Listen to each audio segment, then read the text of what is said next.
My boy Greg's on two Oh my phones. god, it's DDee versus Jake. Oh my god. Okay, so I know for a fact that DDee's not gonna go Steve. Welcome back, y'all, to another video. You heard it there first from the comms. We got Jake versus DDee. This is a little tournament in Georgia, and there are quite a few interesting things that happen in this set, namely a rage quit at the end, so make sure to stay tuned for that. But there's also something else that I want to look at, and that is that DDee is playing Pokemon Trainer. And you heard Jazzo touch on it on comms that he knows for a fact that he's not going to play Steve, which is somewhat surprising considering DDee is a top Steve player. But if you follow DDee on Twitter, like I do, he is adamant that Pokemon Trainer invalidates Steve. He says things like, it's Steve's worst matchup, the Razor Leaf does a lot of work. And along with that, the Ivysaur disjoints are also very helpful. And he kind of responded like a baller when this whole Steve Strike thing was coming around where everyone was threatening to play the character in bracket so that it would get banned. He just said, yeah, please do it, make it easier for me. But here's the thing about all this. I have always been slightly skeptical of these kinds of tweets. I found it a little bit hard to believe that Steve, this character that so many people are complaining about, so many people are frustrated with, just kind of gets bodied by this one character out of nowhere. And especially if these claims are coming from a Steve player, maybe it's unintentional, but it felt a little bit self-serving to say, you know, oh, this character isn't as good as you think it is in Steve. But after watching this set, I have to 100% completely eat my words. So the first thing I noticed was, look how easy it is for Ivysaur to take care of these block walls. Just one fell swoop on the dirt, takes a little bit more for the wood, but you can still stay at a pretty safe range while you're doing it. And I don't know how consistent or often you'll use this, but how many moves can do this? Just reaches right through those blocks and slaps Steve.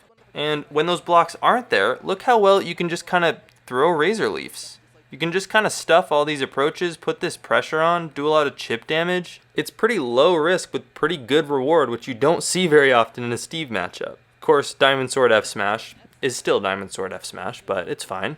And Jake actually kind of starts to mount a little bit of a comeback here, but remember when I mentioned Vine Whip before? It comes back again, goes through the stage, around the blocks, and ends up killing Jake here at 100%. And honestly, I would have reacted the same way as Jake. I can't believe that hit. I can't believe that killed. He does want to run it back though. So DDee takes game one, and it seems like what he's saying about the Razor Leafs and the Ivysaur disjoints are hugely important in this matchup. Everything he's saying, he's backing up. But he actually takes this game plan to the extreme game two. Ready? So he doesn't even mess around with Squirtle, starts right off with the Ivysaur, and he just starts sending Razor Leafs and forward airs. Ready? So forward air, Razor Leaf, forward air, Razor Leaf. Like, you get the picture, right? He's just doing this. And essentially this plan of 90% of the neutral being a forward air or a Razor Leaf really works out for DDee here as he racks up a lot of damage, gets him in disadvantaged state, once again comes back with the Vine Whip, and once again Jake is unhappy being killed with that Vine Whip, not looking too happy over there. And I'm actually going to skip a lot of this game because it really is mostly just Razor Leaf and forward air.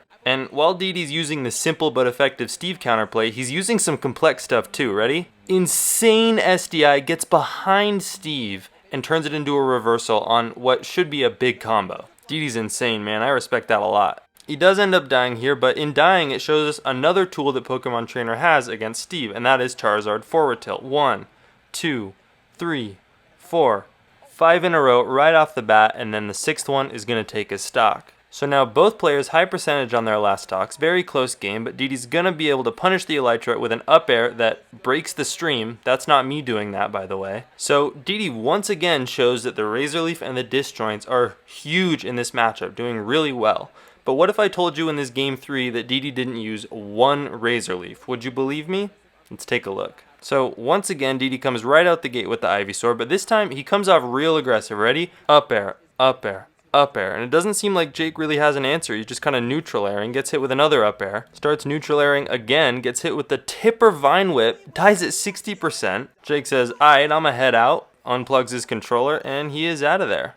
And props to Jake here though, make sure to give DDee a fist bump even though he's upset, good sportsmanship, but I think DDee's covering his mouth right there. And you can see in this other angle in the top right, covering his mouth in disbelief. And in this time, DDee headed over to the commentary booth, and I'm going to turn it up because he is the best laugh I've ever heard. I don't even know what to say. Dude, yeah. Dude, I don't know what to say. Yo, okay. Yeah. So what were you thinking after pressing side B every time? Yeah. That's a great question, by the way, but DDee gets to tell us right at the end what he's been telling us in all of these tweets. Ready? I mean, listen, you want to learn how to farm Steve? Just pick Pokemon Trainer. You just side me, and what do they do? Anyway, DDee, amazing player, just a kid too, backing up everything that he's saying about Pokemon Trainer.